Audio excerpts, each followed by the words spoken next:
que acabou apertando aí o calo do governo do estado de Mato Grosso com a abertura dessa CPI dos fundos. Eu falo de uma investigação nos recursos do Fundeb, do FETAB.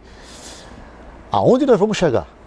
Guinelo, é importante a sua colocação, mas eu acredito que não tenha preocupação por parte do governo com relação à não aplicação desses recursos. Até porque eu vi a entrevista do governador, do chefe da Casa Civil, e eles estão muito tranquilos nessa questão. Eu quero contar para vocês a origem desta CPI. Em dezembro, eu, autor, propus a investigação do FETAB. Por quê? Mas no sentido de ajudar o governo a arrecadar dinheiro. E eu me lembro disso, o senhor esteve aqui conosco, na verdade, nós conversamos a respeito disso. Porque hoje o Mato Grosso produz 30 milhões e 500 mil toneladas de soja. Se dividir isso aí por saco, dá 508 milhões de saco, vezes 1,58, que é o FETAB, nós teríamos que estar arrecadando só da soja 800 e poucos milhões de reais. E, no entanto, está arrecadando 600 e poucos milhões de reais no total, no contexto geral. Ou seja, então tem uma sonegação em cima disso aí. É o produtor? Não, eu não acho que é o produtor, porque eu sou produtor e quando eu faço, por exemplo, um contrato com o meu fornecedor de insumo de adubo, ele já me retém o FETAB e todos os produtores pagam o FETAB. Só que a segunda operação não está tendo essa fiscalização e essa obrigatoriedade do pagamento. Então, eu acredito que esteja aí o gargalo. E aí, quando nós propomos do FETAB, não tivemos êxito na coleta das assinaturas. E como tem essa suspeita no final do ano de que foi utilizado o recurso indevidamente do Fundeb no ano que passou e quando entrou o FEX devolveu o dinheiro do Fundeb, por isso não deu para cumprir com os comprometimentos. Isso é uma alegação da MM e de alguns parlamentares. Eu falei, não existe nenhum problema de incluir o Fundeb então, porque se o governo não tem nenhum problema, não existe nada errado, como o próprio governador e o chefe da Casa Civil falou, é óbvio que não vai dar em nada. Mas a minha missão de fazer com que o governo continue arrecadando a mais, que é o objetivo da CPI, nós vamos fazer. E não vamos furtar da nossa obrigação de fiscalizar o Executivo. Sem dúvida nenhuma, até porque esse é o papel da Casa de Leis e é o que a população espera dos 24 parlamentares.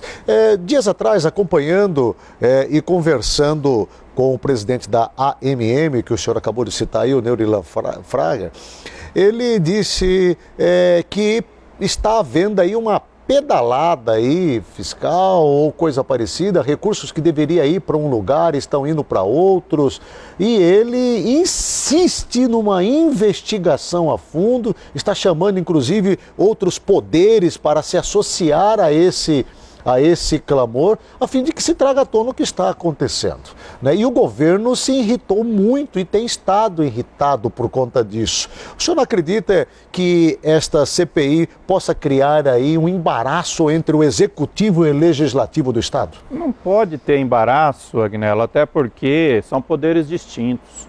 O governo do Estado, apesar da atribuição do Executivo, precisa respeitar o Legislativo. Não é porque nós somos da base que nós temos que dizer amém a tudo que vem do Executivo. Porque senão não justifica. Para que então ter o Legislativo? É uma pergunta. Se nós vamos ficar ali dizendo amém, não vamos fazer nosso papel de fiscalização, para que serve o Legislativo? E eu defendo o Legislativo. Eu sou da bandeira que o Legislativo tem que ser forte, participativo nas decisões, inclusive, do Executivo. Porque quem acha o deputado mais fácil é o cidadão. Dificilmente o cidadão consegue achar o governador. Mas lá na Assembleia, quem for lá consegue falar com os deputados. Ou seja, então as demandas da população vêm através dos vereadores, prefeitos e deputados. Quer dizer, então nada mais justo de que as coisas equivocadas, a participação dos deputados na correção dessas coisas sejam efetivamente construídas. E é isso que a Assembleia está propondo a fazer. Teve equívoco? O FETAB teve uso indevido, porque é uma lei específica para fazer a infraestrutura do nosso Estado. vamos corrigir esse rumo. Fizemos agora a votação dia 16 na lei do FETAB de uma conta específica. O dinheiro do FETAB vai entrar na conta para fazer a infraestrutura. Fizemos uma emenda, um substitutivo integral, autoria do Zé Domingos e Oscar Bezerra, para que o dinheiro do FETAB do combustível entre numa conta específica e aí sim distribua-se aos municípios. Por quê? Porque, como o Neurilan disse, fica a dúvida, será que está entrando, está dividindo todo o dinheiro do combustível realmente com os municípios? Agora, com a conta específica, não vai ter mais dúvida. Então, a transparência é que nós estamos propondo. Eu não sei por que o governo, de repente, possa estar chateado com a gente. Bem, obviamente, há inúmeros questionamentos que estão sendo feitos nesse momento e um deles parte exatamente do Executivo, que a Assembleia Legislativa estaria, nesse momento, aproveitando de uma situação para colocar a faca no pescoço do governador Pedro Táxi por conta exatamente dos acordos não cumpridos ao longo desses últimos 3 anos e que coloca, obviamente, os parlamentares numa situação muito ruim com a base. E é ano eleitoral, então juntou-se a fome com a vontade de comer aí. Até que ponto isso é verdade? Até que ponto isso não é mais uma tentativa de desequilibrar essa questão? Veja bem, os deputados estaduais têm emendas impositivas. O que é a emenda impositiva? No orçamento do Estado está previsto lá 1% que é para pagar emendas para o deputado. E não é para o deputado particular, é para o deputado levar lá para o interior a saúde, a construção do PSF, a reforma da escola, fazer asfalto. E isso não está sendo cumprido. Nos últimos 3 anos, infelizmente, não foi cumprido. Então, essa fome com a vontade de comer pode ser que veio a culminar com essa denúncia que houve do uso indevido do recurso. Agora, se tivesse sido cumprido com os parlamentares, pode ser que teria minimizado, não seria 16 assinaturas como foi. E que pode aumentar. Pode aumentar. E que pode aumentar, se comenta exatamente a respeito disso, o que coloca a situação realmente ainda mais quente do ponto de vista deste despertamento da Assembleia Legislativa com o Executivo. Agora, deputado Oscar Bezerra, já tem os nomes de quem vai presidir, quem vai relatar? Não, nós estamos constituindo, que a lei determina assim, os grupos de oposição, situação de, obviamente, os neutros, precisam ser constituídos todo o início de legislatura. Esse finalizou agora no final do ano e de agora na volta em fevereiro vai ser constituído esses novos grupos e, consequentemente, esses grupos de lideranças partidárias é que indicam proporcionalmente quem vai presidir, quem vai relatar e membros da CPI.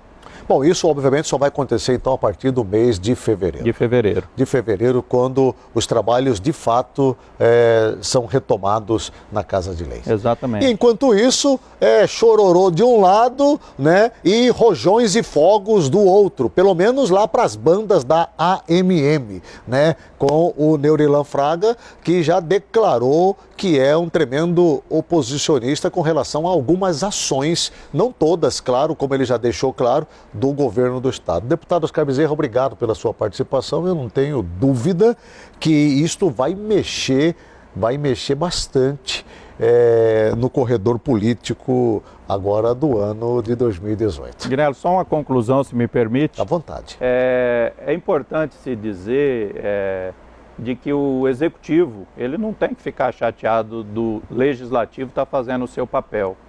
E o que nós queremos é levar à população de Mato Grosso a real informação. Então fica a dica para o Executivo de que não adianta querer, de repente, boicotar o Legislativo. Secretário não atende, o governador cancela a agenda, algo nesse sentido, que não vai ajudar em nada. Isso já está acontecendo, deputado? Já está acontecendo, porque o senhor fala de uma maneira como se já tivesse sentido os reflexos. Já está, infelizmente, Agnello. E eu acho que nós todos temos que caminhar numa mesma direção, que é fazer a correção dos rumos, dos equívocos que está sendo cometido nesse Estado.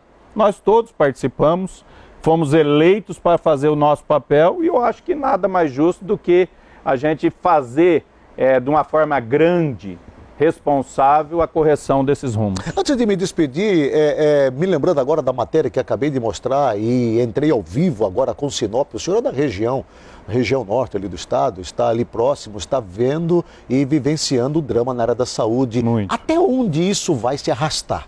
Pois é, uma preocupação, obviamente, da Assembleia como um todo, do governo totalmente, essa deficiência financeira que o Estado se encontra.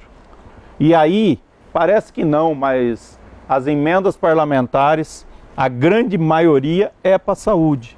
A grande maioria. E por que não o governador, de uma forma grandiosa, chamar os deputados e falar assim, não quero que seja a grande maioria, eu quero que seja a totalidade. Vamos negociar que não vai ter mais emenda para a cultura, não vai ter mais para tal lugar, vai ser 100% para a saúde. Eu tenho certeza, Agnello, que os deputados concordam. Mas, obviamente, sendo respeitado o direito do parlamentar, pelo menos atender a sua comunidade, a sua base eleitoral, coisa que não está sendo feita. Conversamos nesta manhã com o deputado estadual Oscar Bezerra. Muito obrigado pela sua participação. Desejo ao senhor um ótimo 2018, com muita sabedoria, equilíbrio, discernimento e torcemos, obviamente, que o Legislativo possa exercer o seu papel e assim representar muito bem a população mato-grossense. Eu agradeço, Agnello. Um abraço a todos. Antes de me despedir aqui, eu quero chamar a sua atenção para essa matéria, porque foi entregue no Hospital Veterinário da Universidade Federal aqui de Mato Grosso uma caixa lacrada contendo um macaco morto. Pasmem vocês. Diante desse caso, a Prefeitura de Cuiabá está reforçando o monitoramento contra a febre amarela no município. O repórter Rafael Souza traz as informações na tela. Pois é, Agnello, os recentes casos de febre amarela registrados nos estados de São Paulo, Bahia e Minas Gerais emitiram um alerta em todo o país. Em Cuiabá, a Prefeitura Municipal informou que monitora todos os casos da doença. Na última terça-feira, a reportagem flagrou o momento em que uma equipe da